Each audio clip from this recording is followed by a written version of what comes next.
इस मूवी के स्टार्ट में हमें दो हॉबिट्स दिखाए जाते हैं जो मछलियाँ पकड़ रहे थे और इनमें से एक हॉबिट के कांटे में मछली फंस जाती है। ये मछली बहुत ज्यादा बड़ी होती है, ये मछली को खींच नहीं पाता, इसलिए वो खुद तालाब में मछली के पीछे गिर जाता है। अब मछली उसको अपने साथ साथ खींचना शुरू करती है। जब वो तालाब में गिर जाता है तभी उसकी नजर वहाँ पर एक रिंग पर पड़ती है जो कई सौ साल पहले तालाब में गिर गई थी और ये वही रिंग है जो आज फ्रोडो के पास है। अब वो हॉबिट रिंग को उठा लेता है और खुद तालाब से बाहर आ जाता है। तभी वहाँ पर दूसरा हॉबिट भी आ जाता है जिसका नाम स्मिगल था जो आज फ्रोडो के साथ है और गोलम के नाम से जाना जाता है। अब इन दोनों को देखकर उस रिंग का नशा हो जाता है और दोनों उस रिंग को लेना चाहते थे। स्मिगल उससे कहता है कि ये रिंग मुझे दे दो, लेकिन वो ये रिंग स्मिगल को देना नहीं चाहता था। अब इन दोनों के दरमियान में काफी ज्यादा फाइट होती है और स्मिगल उस दूसरे हॉबिट को मार देता है। इसके बाद वहाँ के लोग स्मिगल को निकाल देते हैं और वो दूर कहीं गुफा में चला जाता है। अब स्मिगल ने गुफा में रहना शुरू कर दिया था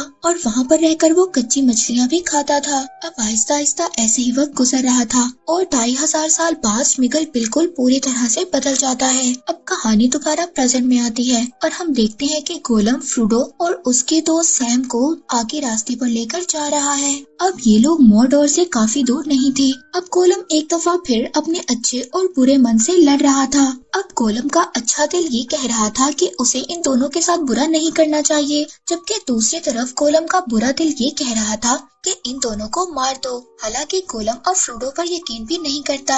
अब गोलम ये प्लान बनाता है कि वो रास्ते में इन दोनों को मार देगा और रिंग हासिल कर लेगा। अब गोलम जब ये प्लान बना रहा था तो तभी फ्रोडो का फ्रेंड सैम उसकी सब बातें सुन लेता है। वो गोलम को बहुत मारता है, लेकिन तभी फ्रोडो उसको रोक लेता है। वो कहता है कि हम गोलम के बगैर आगे मोरडोर के रास्ते तक नहीं जा सकते। अब ये तीनों आगे बढ़ने लगते हैं। गोलम फ्रोडो को भड़काने की कोशिश भी करता है। वो ये कहता है कि तुम्हारा दोस्त तुम्हारे से रिंग लेना चाहता है। दूसरी तरफ गैंडोल्फ और उनके आदमी उस जगह पर पहुंच जाते हैं जहां पर ट्रीस ने सुलेमान को कैद किया हुआ था और वहीं पर उनके साथ एक आदमी भी था। ये वही आदमी था जिसने किंग पर जादू किया था, जिसकी वजह से किंग सुलेमान के कब्जे में था। अब गैंडोल्फ सुलेमान को कहते हैं कि तुम हमें सब राज बता दो। अब वही किंग अपने आदमी से बोलता है कि तुम सुलेमान का साथ छोड़ दो और हमारे साथ आ जाओ, लेकिन सुलेमान कहता है कि ये मेरा गुलाम है। मगर तभी वो आदमी पीछे से अचानक से सुलेमान पर अटैक कर देता है।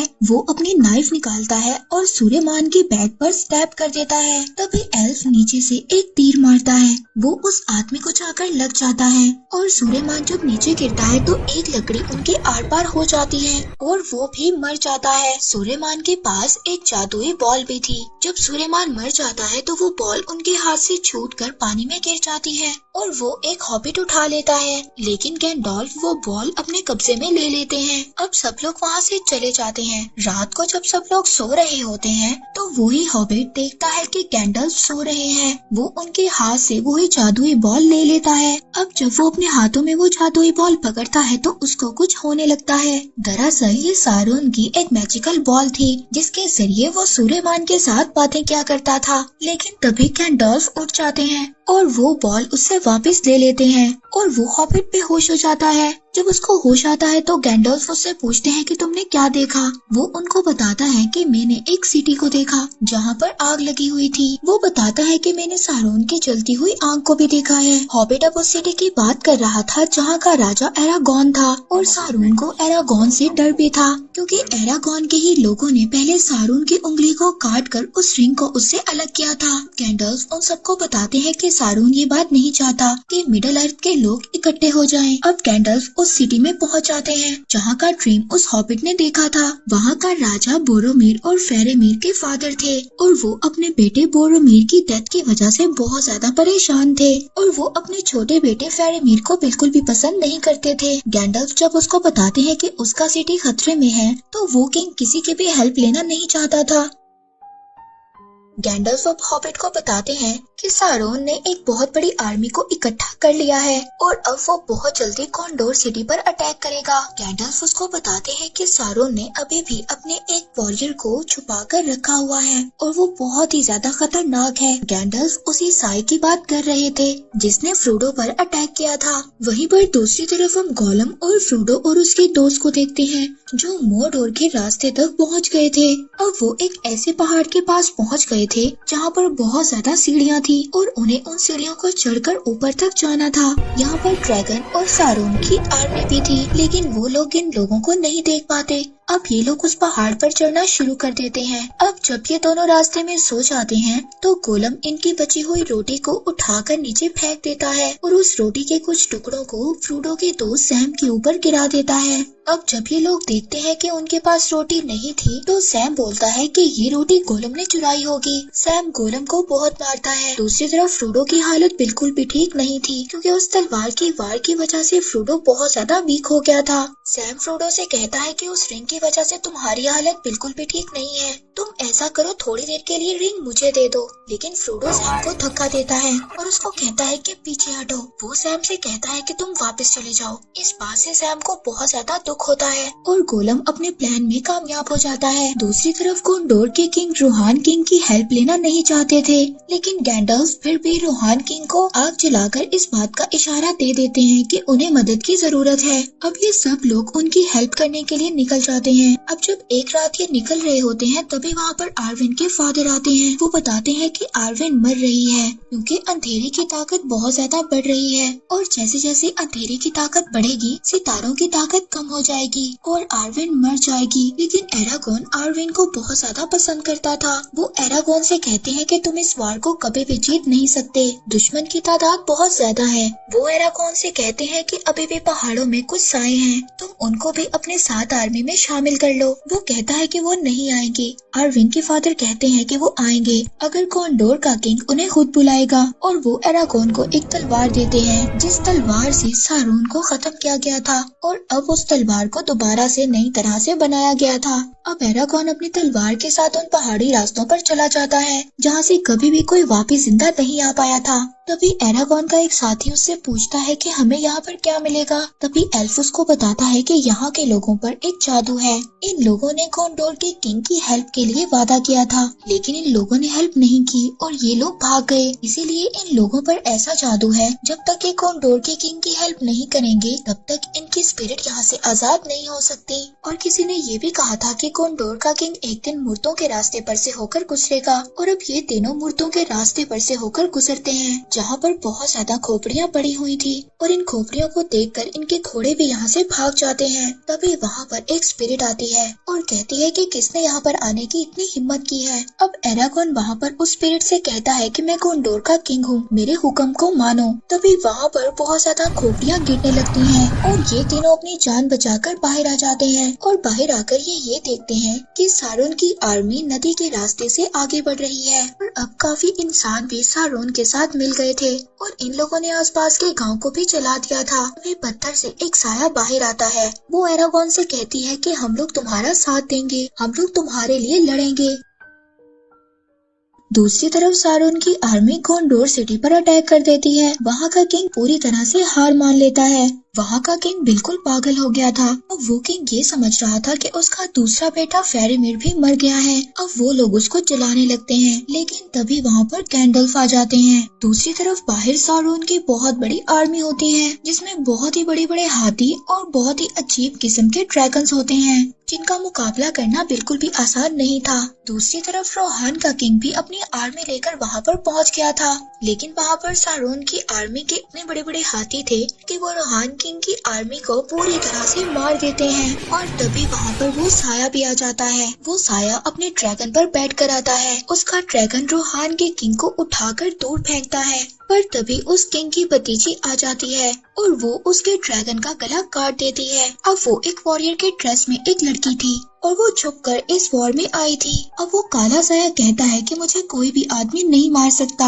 और तभी उस किंग की भतीजी वो तलवार उसके मुंह पे मार देती है और कहती है कि मैं तो आदमी नहीं हूँ और वो साया भी मर जाता है। दूसरी तरफ हमें दिखाया जाता है कि सारून की जो आर्मी नदी के रास्ते से आ रही थी वो भी वहाँ पर पहुँच जाती है। वहाँ पर ऑक्स की आर्मी तो पहले ही मौजूद थी। वो उन लोगों से कहती है कि तुमने आने में इतनी देर क्यों कर दी। तभी वहाँ बोट में से एरागोन और उसके साथ डेडमैन की आर्मी पहुंचती है और वहाँ पर सारून की आर्मी और डेडमैन की आर्मी के साथ बहुत बड़ी फाइट होती है और आखिरकार इस वॉर के बाद इंसानों की जीत हो जाती है। लेकिन इसी वॉर के दौरान रोहान किंगडम का किंग मर जाता है। अब रोहान किंगडम और कॉन्डोर किंगडम दोनों के राजा मर चुके थे।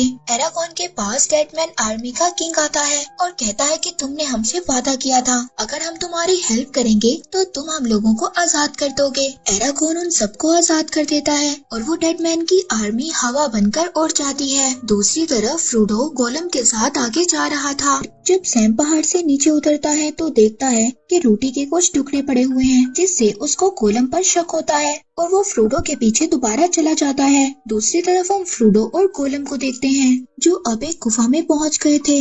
गोलम फ्रोडो से कहता है कि तुम्हें यहाँ से अंदर जाना होगा और यही सिर्फ एक रास्ता है। वहाँ पर बहुत ही बड़े बड़े जाले होते हैं। तभी वहाँ पर एक बहुत ही बड़ी स्पाइडर आती है। वो स्पाइडर फ्रोडो को मारना चाहती थी क्योंकि गोलम भी यही चाहता था कि वो स्पाइडर फ्रोडो को मार दे और उससे रिंग वो गोलम ले ले। अब फ्रोडो तो स्पाइडर से बच जाता है, लेकिन गोलम आकर फ्रोडो पर अटैक कर देता है। इसी दौरान गोलम उस पहाड़ से नीचे गिर जाता है। फ्रोडो बहुत ज्यादा वीक था क्योंकि रिंग जैसे जैसे मोड़ोड़ के करीब आ रही थी वो फ्रोडो पर हावी हो रही थी। अब फ्रोडो जब आगे बढ़ता है तो वो स्पाइडर फ्रोडो को डंक मार देती है और फ्रोडो बेहोश हो जाता है। वो स्पाइडर फ्रोडो को अपने जाले में कवर कर देती है। इससे पहले वो फ्रोडो को कुछ करती वहाँ पर सैम आ जाता है। सैम उस स्पाइडर का मुकाबला करता है और उससे फाइट करता है, जिसके बाद स्पाइडर दोबारा से अपनी जगह पर चली जाती है। सैम फ्रोडो को उठाने की कोशिश करता है लेकिन वो नहीं उठ रहा था। सैम अब ये समझता है कि फ्रोडो मर चुका है, लेकिन फ्रोडो बेहोश था। तभी वहाँ पर दो ऑक्स आ जाते हैं। वो उठाकर फ्रोडो को अपने साथ ले जाते हैं और अब सैम को भी पता था कि फ्रोडो जिंदा है। वो ऑक्स फ्रोडो को एक किले में ले जाते हैं और वहाँ पर जाकर उसके कपड़े उतार देते हैं और वो ऑक्स फ्रोडो को मारने की कोशिश करते हैं, लेकिन तभी वहाँ पर सैम आ जाता है। वो उन ऑक्स को मार देता है और फ्रोडो को बचा लेता है। फ्रोडो अब सैम से माफी भी मांगता है। अब फ्रोडो कहता है कि सब कुछ खत्म हो गया है, वो लोग रिंग को ले गए हैं, लेकिन सैम कहता है कि ऐसा कुछ नहीं हुआ, रिंग मेरे पास है, मुझे ऐसा लगा कि तुम मर गए हो, तभी रिंग मैंने अपने पास रख ली। वो सैम से कहता है कि ये रिंग मुझे दे दो, इस रिंग का बोझ मैं ही उठा सकता हूँ। अब ये लोग मोरडोर तक पहुँचने वाले थे, लेकिन वहाँ तक पहुँचना इतना आसान नहीं था क्योंकि रास्ते में हजारों ऑक्स की आर्मी थी। अब ये बात गैंडल्फ भी जानते थे। अब गैंडल्फ ये डिसाइड करते हैं कि वो सारून की आर्मी पर अटैक करेंगे। अब यहाँ पर सारून की बहुत बड़ी आर्मी इकट्ठी हो गई थी। ये लोग जिस मकसद के लिए आए थे वो मकसद इनका पूरा हो गया था क्योंकि सारून की सभी आर्मी तो यहाँ पर थी, इसीलिए फ्रोडो और सैम का रास्ता तो खाली था और इन लोगों ने सारून की आर्मी जैसे ही कपड़े पहने हुए थे, इसीलिए इन दोनों को पहचानना आसान नहीं था। ये दोनों मोरडोर के पहाड़ तक पहुँच जाते हैं, जहाँ पर जाकर इन लोगों ने इस रिंग को डिस्ट्रॉय करना था, पर रास्ते में फ्रोडो एक जगह पर गिर जाता है और कहता है कि ज्यादा आगे मैं नहीं चल सकता। अब सैम फ्रोडो को उठा लेता है और वो मोरडोर के पहाड़ तक जाने लगता है। दूसरी तरफ इंसानों और सारून की आर्मी के खिलाफ जंग हो रही थी। अब जब ये दोनों रास्ते पर जा रहे होते हैं तभी इनके ऊपर गोलम अटैक कर देता है। गोलम फ्रोडो को मारने वाला था, लेकिन तभी सैम उस पर पत्थर फेंकता है और गोलम दूर जाकर गिरता है। सैम और गोलम के दरमियान बहुत ही ज्यादा फाइट होती है। फ्रोडो इस बात का फायदा उठाता है और मोरडोर की गुफा के अंदर चला जाता है, जहाँ पर लावे की नदी बह रही थी। अब फ्रोडो वहाँ तक पहुँच जाता है और रिंग फ्रोडो के हाथ में थी। सैम फ्रोडो से कहता है कि इस रिंग को फेंक दो, पर फ्रोडो उस रिंग को नहीं फेंकता। फ्रोडो उस रिंग के मैजिक में आ गया था, कहता है कि ये रिंग मेरी है और उस रिंग को पहन लेता है। ठीक वैसे ही वो इस रिंग के मैजिक में आ जाता है, जैसे कई साल पहले वो किंग आया था जिसको सबसे पहले वो रिंग मिली थी। अब फ्रोडो इस रिंग को पहन लेता है और पहनकर गायब हो जाता है। अब सारून को भी ये बात पता चल गई थी कि रिंग माउंट डोर की गुफा में है। अब वो ड्रैगन जो वॉर में थे वो वहाँ से आ जाते हैं और माउंट डोर की गुफा तक पहुँच जाते हैं। अब फ्रोडो तो यहाँ से चला जाता है, लेकिन तभी गोलम भी वहाँ पर आ जाता है और वो फ्रोडो के फुटप्रिंट से ये पता लगा लेता है कि फ्रोडो कहाँ पर है। गोलम फ्रोडो पर अटैक कर देता है और उस उंगली को बाइट कर लेता है जिसमें फ्रोडो ने रिंग पहनी हुई थी और उस उंगली को फ्रोडो की अलग कर देता है। इसके बाद फ्रोडो नजर आने लग जाता है और रिंग आ जाती है गोलम के पास। गोलम रिंग को हासिल कर बहुत ज्यादा खुश था, लेकिन फ्रोडो अभी भी गोलम से वो रिंग लेना चाहता था। दूसरी तरफ इंसानों की आर्मी सारून की आर्मी से हार रही थी और इधर गोलम के पास रिंग आ गई थी। अब फ्रोडो जब गोलम से रिंग लेने वाला था तभी वो फाइट के दौरान दोनों पहाड़ से नीचे गिर जाते हैं। फ्रोडो तो पहाड़ को पकड़कर बच जाता है लेकिन गोलम लावे में गिर जाता है। सैम फ्रोडो को ऊपर खींच लेता है और रिंग उस लावे में गिरकर पिघल जाती है और रिंग दोबारा वहीं पर चली जाती है जहाँ से आई थी। रिंग के डिस्ट्रॉय होते ही सारुन की आर्मी दोबारा से वापस चली जाती है और इस तरह बुराई की हार और अच्छाई की जीत हो जाती है। अब लास्ट में ये दिखाया जाता है कि एरागॉन को किंग बना दिया जाता है और एरागॉन की आर्विन से शादी हो जाती है। अब जब चारों हॉबिट के सामने किंग आता है तो वो किंग के सामने अपना सर झुकाते हैं। किंग उनसे कहता है कि तुम कभी भी किसी के सामने नहीं झुकोगे और जो किंग के साथ बड़े बड़े लोग थे वो सभी उन चारों हॉबिट के सामने झुक जाते हैं। अब 13 महीनों के बाद ये चारों हॉबिट्स दोबारा घर वापस आ जाते हैं जहाँ पर सैम अब उस लड़की से शादी कर लेता है जिसको वो पसंद करता था और फ्रोडो 4 साल तक अपने सिटी में ही रहता है और वहाँ पर वो एक किताब भी लिखता है और ये किताब सारी फ्रोडो के सफर पर थी। इसके बाद वो अपने अंकल बिल्बो बैगिंग के साथ मिडिल अर्थ की तरफ निकल पड़ता है। उसके अंकल अब बहुत ज्यादा बूढ़े हो गए थे। बिल्बो बैगिंग्स को एल्फ अपने साथ लेकर जाना चाहते थे। वहाँ पर गैंडल्फ भी होते हैं। अब फ्रोडो भी उनके साथ जा रहा था और वो किताब जो फ्रोडो ने लिखी थी वो सैम को दे देता है और बोलता है कि अभी मेरा सफर बाकी है और वो भी उनके साथ चला जाता है। और इसी के साथ ये मूवी यहीं पर एंड हो जाती है।